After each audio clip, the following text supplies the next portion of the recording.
ಮುಖ್ಯಮಂತ್ರಿಗಳು ಸರ್ವಪಕ್ಷದ ಸಭೆಯನ್ನು ಬಹಳ ತಡವಾಗಿ ಇವತ್ತು ಕರೆದಿರತಕ್ಕಂಥದ್ದು. ಆದರೂ ಕೂಡ ಅದಕ್ಕೆ ನಾವೆಲ್ಲರೂ ಕೂಡ ಸರ್ವಪಕ್ಷದ ಸಭೆಯಲ್ಲಿ ಅವರಿಗೆ ಅಭಿನಂದನೆಗಳನ್ನ ಸಲ್ಲಿಸಿದ್ದೀವಿ. ರಾಜ್ಯದ ಜ್ವಲಂತ ಸಮಸ್ಯೆಗಳು ಬಂದಾಗ ಈ ಥರ ಒಂದು ವಿಷಯಗಳು, ಅದು ನೀರಾವರಿ ಇರ್ಬೋದು, ಬೇರೆ ಬೇರೆ ಯಾವುದೇ ಸಮಸ್ಯೆಗಳಿರ್ಬೋದು, ಒಂದು ಸಲಹಾ ಸಮಿತಿಯನ್ನು ರಚನೆ ಮಾಡಬೇಕು.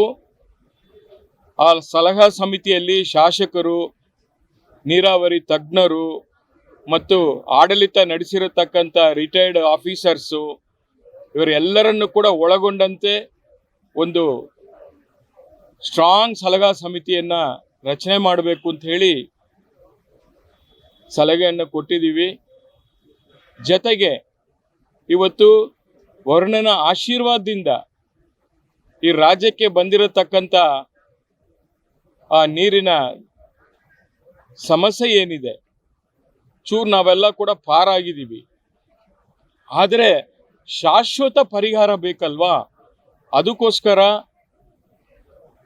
ಕೇಂದ್ರದ ಪ್ರಧಾನಮಂತ್ರಿಗಳು ಹಾಗೂ ಜಲಸಂಪನ್ಮೂಲ ಸಚಿವರು ಅವರ ಎಲ್ಲರನ್ನೂ ಕೂಡ ಸರ್ವಪಕ್ಷದ ಸಭೆಯನ್ನು, ಸರ್ವಪಕ್ಷದ ತಂಡವನ್ನು ಕರೆದುಕೊಂಡು ಹೋಗಿ ನಮ್ಮ ರಾಜ್ಯದ ನಮ್ಮ ರೈತರು ಏನು ಕಷ್ಟವನ್ನು ಅನುಭವಿಸ್ತಾ ಇದ್ದಾರೆ, ಮುಂದಿನ ದಿನಗಳಲ್ಲಿ ನಮ್ಮ ಕುಡಿಯುವ ನೀರಿಗೆ ಏನು ಆಘಾಕಾರ ಆಗ್ತಾ ಇದೆ, ಇದು ಎಲ್ಲವನ್ನು ಕೂಡ ನಾವು ಅವ್ರ ಮನದಟ್ಟು ಮಾಡಿ ಅವರಿಗೆ ತಿಳಿಸುವಂಥ ಕೆಲಸವನ್ನು ಮಾಡಬೇಕು. ಜೊತೆಗೆ ನಮ್ಮ ರಾಜ್ಯದ ಈ ನೀರಿನ ಒಂದು ಪರಿಸ್ಥಿತಿ ಬಗ್ಗೆ ಒಂದು ವೈಟ್ ಪೇಪರ್ನ ಹೊರಡಿಸಿ ನಮ್ಮ ಕಷ್ಟಗಳನ್ನು ಕೇಂದ್ರ ಸರ್ಕಾರದ ಮನವೊಲಿಸುವಂಥ ಕೆಲಸವನ್ನು ಮಾಡಬೇಕು.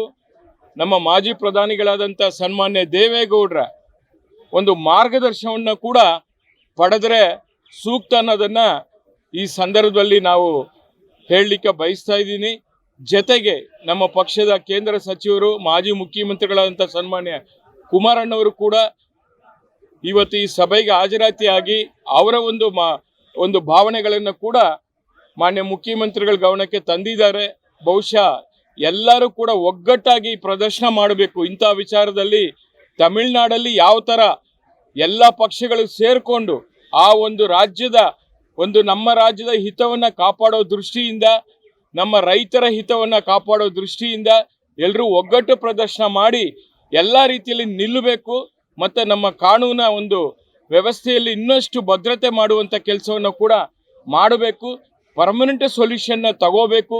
ಸರ್ಕಾರಗಳು ಬರುತ್ತೆ ಹೋಗುತ್ತೆ, ಮುಖ್ಯಮಂತ್ರಿಗಳು ಬರ್ತಾರೆ ಹೋಗ್ತಾರೆ, ಆದರೆ ಪರ್ಮನೆಂಟ್ ಸೊಲ್ಯೂಷನ್ ಆಗಬೇಕು ಅಂತೇಳಿ ಎಲ್ಲರೂ ಕೂಡ ಪಕ್ಷಾತೀತವಾಗಿ ಮಾನ್ಯ ಮುಖ್ಯಮಂತ್ರಿಗಳಿಗೆ ತಿಳಿಸುವಂಥ ಕೆಲಸವನ್ನು ಮಾಡಿದ್ದೀವಿ.